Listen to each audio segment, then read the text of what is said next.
नमस्कार। An option पर एक बार फिर आप सबका स्वागत है।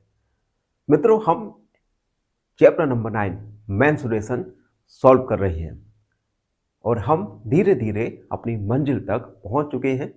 और आज की वीडियो में हम लास्ट एक्सरसाइज 9.3 का ओवरव्यू करेंगे, जिसमें हम कुछ शेप्स जो रह गए हैं उनके एरिया और वॉल्यूम के बारे में जानेंगे। ये शेप 3D डायमेंशन वाले हैं। ठीक है, तो एक एक करके पढ़ते हैं। सबसे पहले हम जानेंगे, देखो 10 तक हम पढ़ चुके हैं। 11 वाला है कोन। कोन का डायग्राम आप देख सकते हैं। आपने हैप्पी बर्थडे वाला कैप तो लगाई ही होगा। उस हैप्पी बर्थडे वाला जो शेप होता है, ये कोन शेप होता है। कोन में आप देख सकते हो एक अपेक्स होता है। ठीक है, ये जो अपेक्स को हम वर्टेक्स भी कहते हैं, मतलब सबसे ऊपरी हिस्सा, टीला अपेक्स। और उसके बाद ये हाइट होता है, एच माने हाइट, रेडियस, और ये स्लंट हाइट एल। ठीक है, ये भी स्लंट हाइट एल होता है। A cone is a solid shape with a circular base and single vertex. इस कोन का जो बेस है ये सर्कुलर आकार का होगा और इसमें एक सिंगल वर्टेक्स या अपेक्स होता है। ठीक है, अब फॉर्मूले के बारे में बात करें।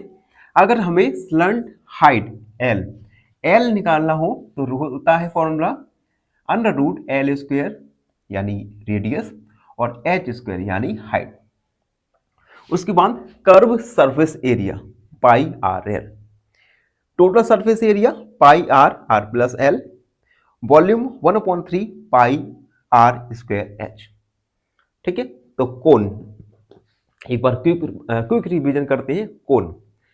कोन में जो उसका बॉटम है एक सर्कुलर पाथ का होगा और यहां पर एक अपेक्स यानी वर्टेक्स होगा।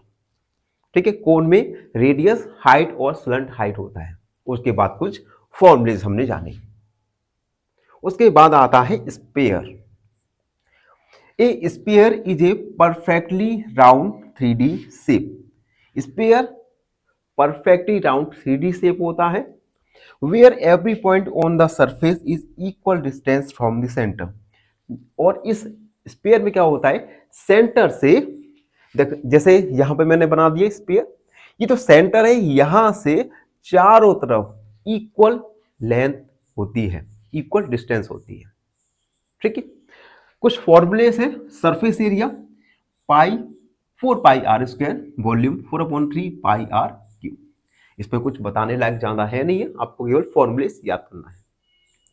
अगर हम इस स्फीयर को आधा कट कर दें, स्फीयर को आधा कट कर दें तो एक हेमिस्फीयर बन जाता है। अब हम तो हेमिस्फीयर के बारे में बात करेंगे। Hemisphere is a half of sphere, sphere का आधा हेमिस्फीयर होता है। Formulas curve surface area pi r square, total surface area 3 pi r square और वॉल्यूम 2/3 पाई आर क्यूब। आप देख सकते हैं हेमिस्फीयर, ये आर रेडियस और ये रेडियस। ठीक है, तो अगर हम स्फीयर को आधा काट दें, मिड पॉइंट से काट दें तो एक हेमिस्फीयर बन जाता है। तो उस वीडियो में हमने जाना कोन के बारे में, कोन, उसके बाद स्फीयर के बारे में और उसके बाद हेमिस्फीयर के बारे में। इन शेप से रिलेटेड आपको कुछ क्वेश्चंस एक्सरसाइज में सॉल्व करने होंगे। और हाँ, आपको एक बात और याद रखना है, जो हमारे पिछले शेप हैं 10 तक, उनके आपको सारे के सारे फॉर्मूलेस याद करना है। जब हम एक्सरसाइज 9.3 को सॉल्व करेंगे तो उन फॉर्मूले का काफी यूज होने वाला है। ठीक है, तो ये आपका होमवर्क मान लो, घर पे याद करना है। ठीक है, जिससे हम जब हम अगली वीडियो पर आएंगे तो आपको सारे के सारे फॉर्मूले आपके माइंड में याद होने चाहिए। तो बस आज का वीडियो यहीं तक था। धन्यवाद, हमेशा खुश रहें। फाइनली एक क्वेश्चन पूछूंगा आपसे। The perimeter of a rectangle is 60 metre and its length is 20 metre. Find its breadth. Option A 10 metre, option B 15 metre या ऑप्शन सी 20 मीटर। इस क्वेश्चन का आंसर कमेंट सेक्शन में जरूर लिखिए। बने रहिए हमारे साथ एन ऑप्शन में। धन्यवाद।